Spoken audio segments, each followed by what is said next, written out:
나이가 들수록 문득 그런 생각이 들 때가 있습니다. 그 사람은 지금 어떻게 살고 있을까? 한때는 하루도 빠짐없이 얼굴을 보던 친구였는데 언제부터인지 이름만 기억 속에 남고 안부조차 묻지 않게 된 인연 말입니다. 우리는 바쁘다는 이유로 또는 서운함 하나를 풀지 못한 채 소중했던 사람들을 조용히 마음 밖으로 밀어내곤 합니다.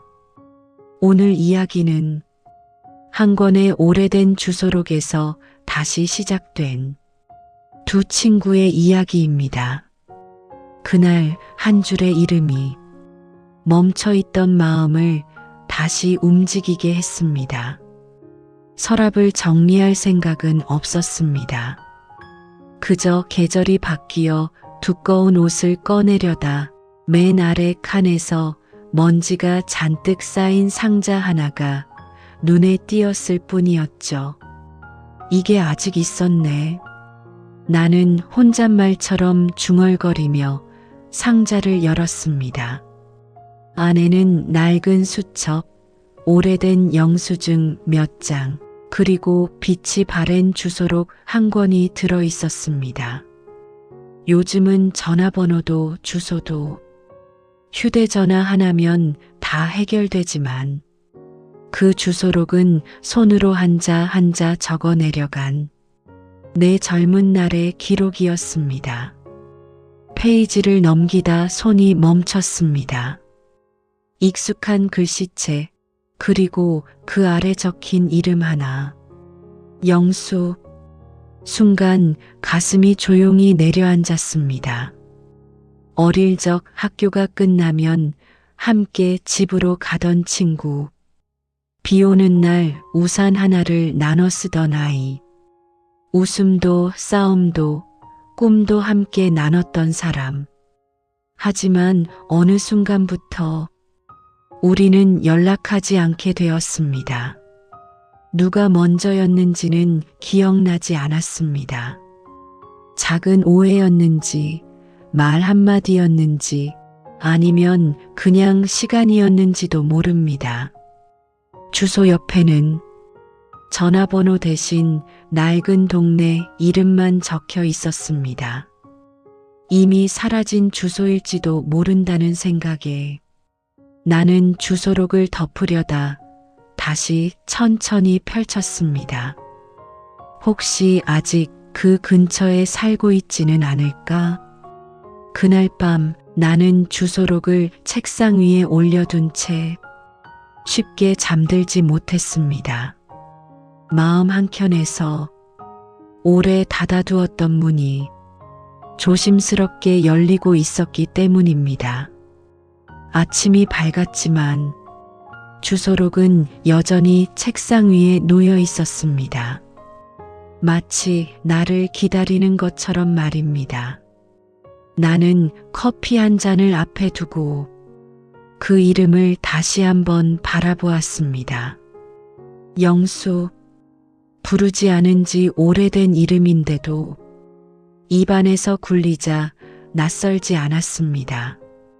괜히 찾아갔다가 실망하면 어쩌지.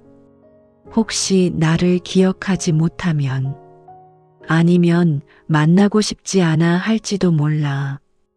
이런 생각들이 꼬리에 꼬리를 물었습니다. 젊었을 때라면 아무 고민 없이 찾아갔을 텐데 나이가 들수록 사람을 만나는 일은 이상하게도 더 큰 용기가 필요해졌습니다. 그럼에도 불구하고 나는 외투를 챙겨 입었습니다. 주소록에 적힌 동네 이름을 종이에 옮겨 적으며 스스로에게 말했습니다. 확인만 해보자. 그냥 아직 사는지만. 버스를 타고 가는 내내 창밖 풍경이 천천히 흘러갔습니다. 새로 지은 아파트, 사라진 골목, 이름이 바뀐 정류장들. 세월은 참 많은 것을 바꿔놓았구나. 그 생각이 들자 괜히 마음이 서늘해졌습니다. 버스에서 내려 주소록에 적힌 동네를 따라 한참을 걸었습니다. 기억 속에서는 분명 흙길이었는데 지금은 깔끔한 보도블록이 깔려 있었습니다. 여기 맞는 것 같은데 골목 어귀에서 걸음을 멈췄습니다. 낯선 집들 사이로 익숙한 냄새가 스며 있었습니다. 어릴 적 뛰놀던 오후 집집마다 열려있던 대문, 부엌에서 흘러나오던 밥 짓는 냄새. 그 순간 문득 발걸음이 떨어지지 않았습니다. 초인종 하나 누르는 일이 이렇게 어려운 일인 줄 그때 처음 알았습니다. 만나서 무슨 말을 하지? 그때 왜 연락 안 했냐고 묻는다면 아무 일 없었다는 듯 웃을 수 있을까? 나는 한참을 서서 주머니 속 손을 꼭 쥐었다 풀었다를 반복했습니다. 돌아갈까 하는 마음과 그래도 한 번은 만나고 싶다는 마음이 서로를 잡아당기고 있었습니다. 그때 내 마음 한쪽에서 조용하지만 분명한 목소리가 들려왔습니다. 지금 아니면 다시는 기회가 없을지도 몰라. 나는 숨을 한번 깊게 들이쉬고 천천히, 아주 천천히 초인종 앞에 섰습니다. 초인종을 누르고 나서 몇 초가 지났는지 알 수 없었습니다. 괜히 누른 건 아닐까, 아무도 나오지 않으면 좋겠다는 마음과 그래도 꼭 나와주길 바라는 마음이 뒤섞여 있었습니다. 그때 안쪽에서 발소리가 들려왔습니다. 천천히, 아주 조심스러운 걸음이었습니다. 누구세요? 문 너머로 들려오는 목소리에 나는 순간 아무 말도 하지 못했습니다. 분명 처음 듣는 목소리인데 어딘가 기억 속에 남아있는 울림 같았습니다. 저 잠깐만요. 스스로도 놀랄 만큼 내 목소리는 작게 떨리고 있었습니다. 문이 열리며 낯선 얼굴 하나가 나타났습니다. 머리는 희끗했고 눈가에는 깊은 주름이 자리 잡고 있었습니다. 하지만 그 눈빛만큼은 분명히 기억하고 있었습니다. 혹시 영수야? 그 사람은 잠시 나를 바라보더니 눈을 가늘게 뜨고 내 얼굴을 찬찬히 훑어보았습니다. 마치 오래된 사진을 다시 맞춰보는 사람처럼 말입니다. 설마 너 철수 아니냐? 그 한마디에 가슴이 순간 울컥 올라왔습니다.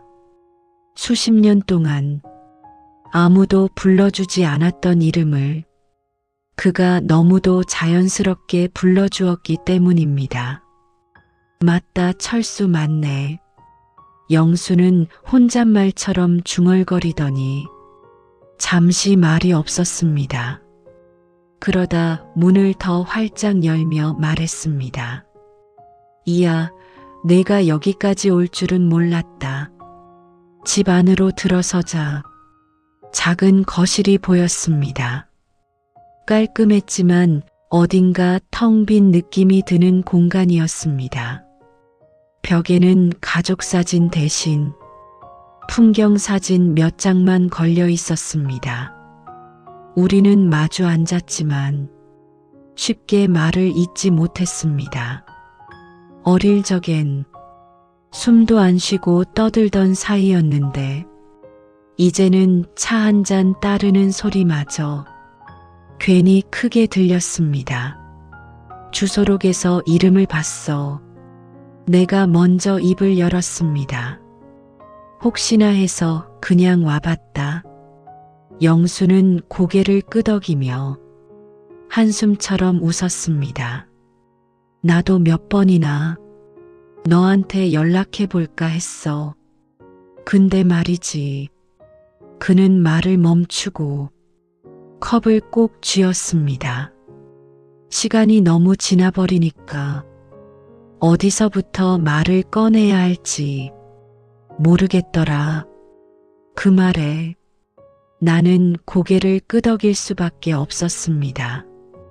서로의 침묵 속에는 미안함도 망설임도 그리고 아직 꺼내지 못한 이야기들이 가득 담겨 있었습니다. 창밖에서는 낮은 햇살이 천천히 기울고 있었고 우리는 그 빛을 사이에 두고 마주 앉아 있었습니다. 이 만남이 반가움으로 끝날지 아니면 묻어두었던 감정을 꺼내놓게 될지 아직은 아무도 알 수 없었습니다. 하지만 한 가지는 분명했습니다.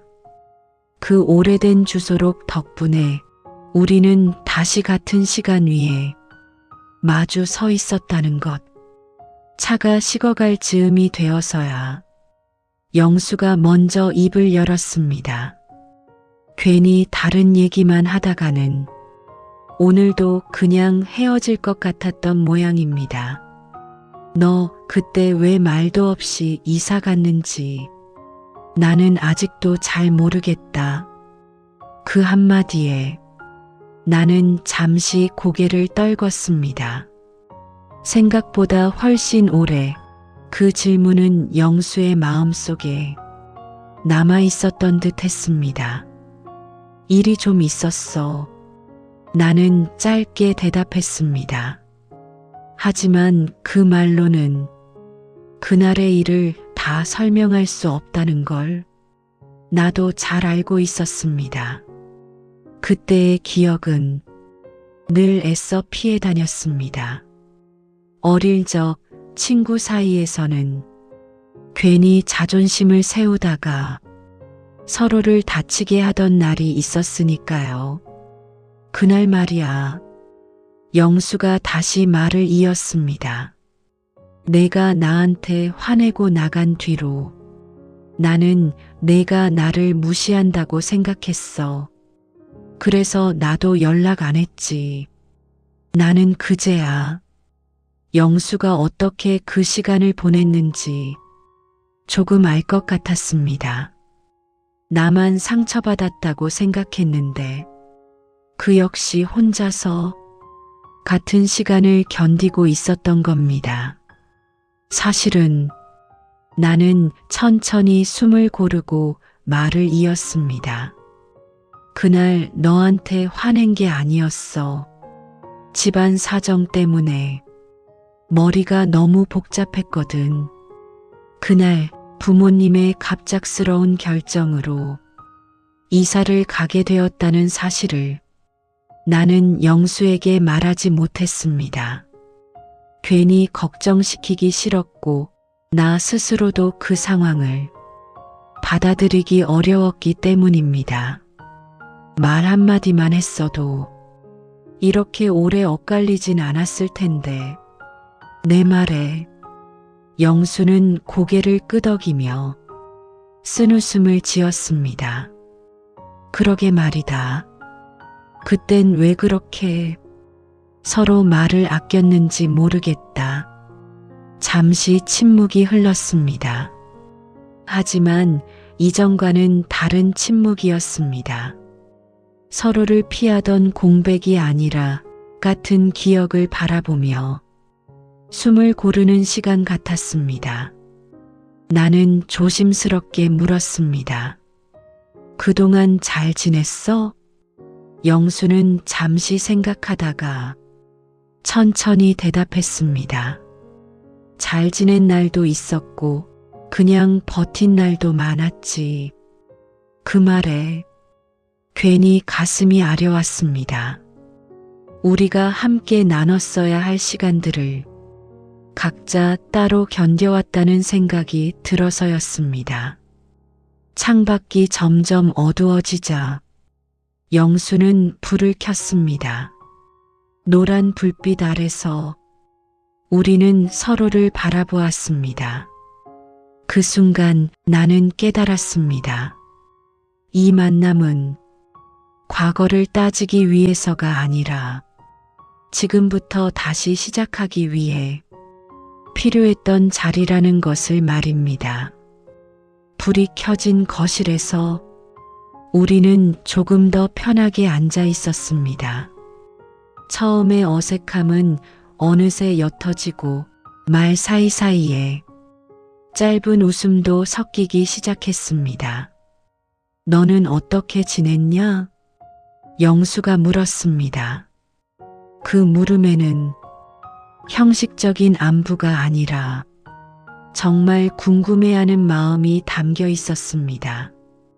나는 잠시 생각하다가 조심스럽게 내 이야기를 꺼냈습니다. 결혼을 하고 아이를 키우고 먹고 사는 일에 바빠 하루하루를 넘기듯 살아왔던 시간들.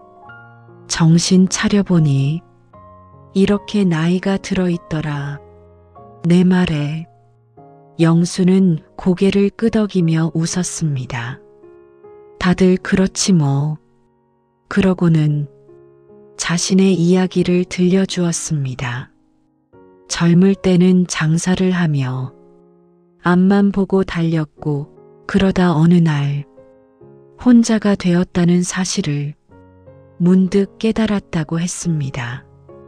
바쁠 땐 몰랐는데 사람이 없으니까 집이 너무 조용하더라. 그 말은 담담했지만 그 안에 담긴 외로움은 쉽게 느껴졌습니다. 나는 거실 한쪽에 놓인 낡은 라디오를 바라보았습니다. 어릴 적 둘이서 밤늦게까지 라디오 사연을 들으며 괜히 웃고 떠들던 기억이 떠올랐습니다. 아직도 라디오 듣냐? 내가 묻자 영수는 고개를 끄덕였습니다. 사람 목소리 들으면 덜 외롭더라. 그 한마디에 가슴이 조용히 울렸습니다. 우리는 서로의 빈자리를 어쩌면 너무 늦게서야 알아본 걸지도 모릅니다. 잠시 후 영수가 서랍에서 작은 상자 하나를 꺼냈습니다. 안에는 빛바랜 사진 몇 장이 들어 있었습니다. 초등학교 운동회에서 어깨동무를 하고 찍은 사진, 빗둘게 웃고 있는 두 아이. 이거 버리질 못하겠더라. 영수는 사진을 바라보며 말했습니다. 나는 그 사진을 보며 괜히 눈시울이 뜨거워졌습니다. 각자의 삶을 살면서도 우리는 서로를 완전히 놓지는 못하고 있었던 겁니다. 그때 내 마음속에서 조용한 결심 하나가 생겼습니다. 이 만남을 그저 추억으로만 남기고 싶지 않다는 생각이었습니다. 지금이라도 다시 친구로 지낼 수 있지 않을까? 그런 희망이 조심스럽게 고개를 들고 있었습니다. 사진을 다시 상자에 넣으며 영수는 잠시 망설이다가 말했습니다. 다음에 시간 되면 한 번 더 보자. 그 말은 아주 조심스럽게 혹시 거절당할까봐 미리 낮춘 목소리였습니다. 나는 그 마음이 느껴져 괜히 웃음이 났습니다. 그래, 다음엔 내가 커피 사지. 그 짧은 대답에 영수의 표정이 눈에 띄게 밝아졌습니다. 어린 시절 운동장에서 함께 뛰놀던 아이처럼 순간 환해지는 얼굴이었습니다. 우리는 구체적인 날짜를 정하지는 않았습니다. 괜히 약속을 크게 만들면 또 부담이 될 것 같았기 때문입니다. 대신 조만간이라는 말 하나로 서로를 묶어두었습니다. 현관까지 배웅을 받으며 나는 문득 생각했습니다. 이렇게 평범한 약속 하나가 왜 그토록 어려웠을까 하고 말입니다. 번호 바뀌었지? 영수가 물었습니다. 나는 휴대전화를 꺼내 서로의 번호를 다시 저장했습니다. 이번에는 주소록이 아니라 전화기 속의 말입니다. 이름을 입력하며 나는 잠시 멈칫했습니다. 예전처럼 그냥 영수라고 적을까 하다가 영수 친구라고 덧붙였습니다. 그 작은 글자 하나가 괜히 마음을 든든하게 만들었습니다. 밖으로 나오자 해는 이미 저물어 있었습니다. 골목에 켜진 가로등 불빛이 차분하게 길을 밝혔습니다. 돌아가는 발걸음이 올 때보다 가벼웠습니다. 버스 정류장에서 문득 휴대전화가 울렸습니다. 영수에게서 온 짧은 문자였습니다. 와줘서 고맙다. 오늘 참 좋았다. 나는 잠시 화면을 바라보다가 답장을 보냈습니다. 나도. 다음에 또 보자. 그날 밤 집에 돌아와서도 마음이 쉽게 가라앉지 않았습니다. 오래된 인연이 다시 이어질 수 있다는 사실이 괜히 나를 설레게 했습니다. 아직은 완전히 예전처럼 돌아간 건 아니지만 분명한 건 우리는 다시 같은 방향을 바라보기 시작했다는 것이었습니다. 여기까지가 씬 6입니다. 다음 씬에서는 시간이 조금 흐른 뒤 두 사람이 일상 속에서 다시 친구가 되어가는 모습이 그려집니다. 계속 이어갈까요? 다음이라고 하시면 씬 7로 넘어가겠습니다. 네, 이어서 씬 7을 들려드리겠습니다. 씬 7. 일상 속으로 스며든 다시 시작된 우정. 그날 이후 우리는 가끔씩 연락을 주고받기 시작했습니다. 대단한 이야기는 아니었습니다. 날씨가 춥다는 말, 밥은 먹었냐는 안부, TV에서 본 프로그램 이야기 정도였습니다.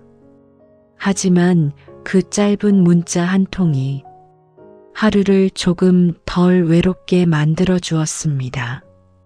며칠 뒤 영수에게서 전화가 왔습니다. 오늘 시간 되면 근처 공원이나 한 바퀴 돌까? 나는 잠시 망설이다가 곧바로 대답했습니다.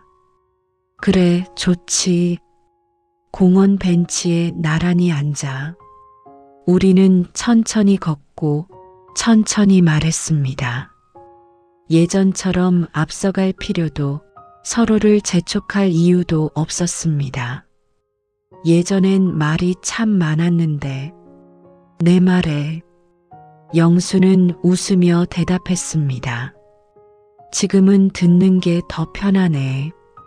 그 말이 이상하게 좋았습니다.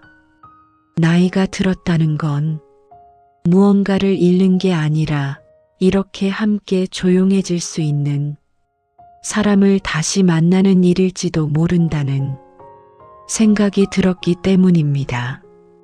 공원을 한 바퀴 도는 동안 우리는 각자의 하루를 나눴습니다. 아픈 무릎 이야기, 요즘 잠이 잘 오지 않는다는 말, 혼자 밥 먹기 싫어, 국을 끓이게 된 사연까지. 다음엔 우리 같이 밥 먹자. 영수가 말했습니다. 나는 고개를 끄덕이며 자연스럽게 대답했습니다. 그래, 반찬은 내가 조금 해올게. 그 순간 우리는 이미 친구가 되어 있었습니다. 다시 시작한다는 말을 굳이 꺼내지 않아도 서로의 일상 속에 조용히 자리를 내어주고 있었으니까요. 집으로 돌아오는 길 나는 문득 생각했습니다. 젊은 날의 우정은 함께 뛰어다니며 만들어졌지만 지금의 우정은 함께 걸어주며 이어진다는 것을 말입니다. 그 후로 우리는 정해진 약속 없이도 자연스럽게 만났습니다. 시장에 갈 일이 있으면 함께 나섰고 비 오는 날이면 괜히 전화 한 통을 걸었습니다. 오늘은 혼자 밥 먹기 싫어서 그런 말도 이제는 아무렇지 않게 입 밖으로 나올 수 있었습니다. 어느 날 영수와 함께 집에서 국을 끓여 먹으며 나는 문득 주소록 이야기를 꺼냈습니다. 그 주소록 말이야 버리려다가 안 버렸어. 영수는 웃으며 말했습니다. 그러지 말지. 그거 덕분에 우리가 다시 만났는데. 그 말에 나는 가만히 고개를 끄덕였습니다. 생각해보면 그 주소록은 단순한 기록이 아니었습니다. 젊은 날의 나 그리고 누군가와 이어졌던 소중한 마음의 흔적이었습니다. 우리는 한동안 아무 말 없이 밥을 먹었습니다. 예전 같았으면 그 침묵이 어색했을 텐데 이제는 그저 편안했습니다. 식사를 마치고 차를 마시며 영수가 조용히 말했습니다. 이 나이에 다시 친구가 생길 줄은 몰랐다. 그 말에 나는 잠시 생각하다가 대답했습니다. 나도. 근데 생각해보면 우린 사라졌던 게 아니라 잠깐 멀어져 있었던 것 같아. 창밖으로 해가 천천히 지고 있었습니다. 하루의 끝자락처럼 우리의 인생도 어느덧 저녁에 가까워졌지만 그 안에서 새로운 시작이 가능하다는 걸 나는 이 인연을 통해 알게 되었습니다. 젊은 날의 우정은 시간 앞에서 쉽게 멀어질 수 있지만 다시 이어진 우정은 서로의 삶을 이해할 줄 아는 더 단단한 마음 위에 자리 잡는다는 것도 말입니다. 나는 그날 집으로 돌아오며 주소록을 떠올렸습니다. 그리고 마음속으로 이렇게 생각했습니다. 다시 시작하고 싶은 마음은 언제나 늦지 않다고. 용기만 있다면 인연은 다시 길을 찾는다고. 오늘의 이야기가 여러분들의 마음에 작은 울림과 위로가 되었다면 구독과 좋아요를 눌러주시면 감사하겠습니다. 앞으로도 여러분들에게 위로가 될 이야기로 찾아뵙겠습니다. 감사합니다.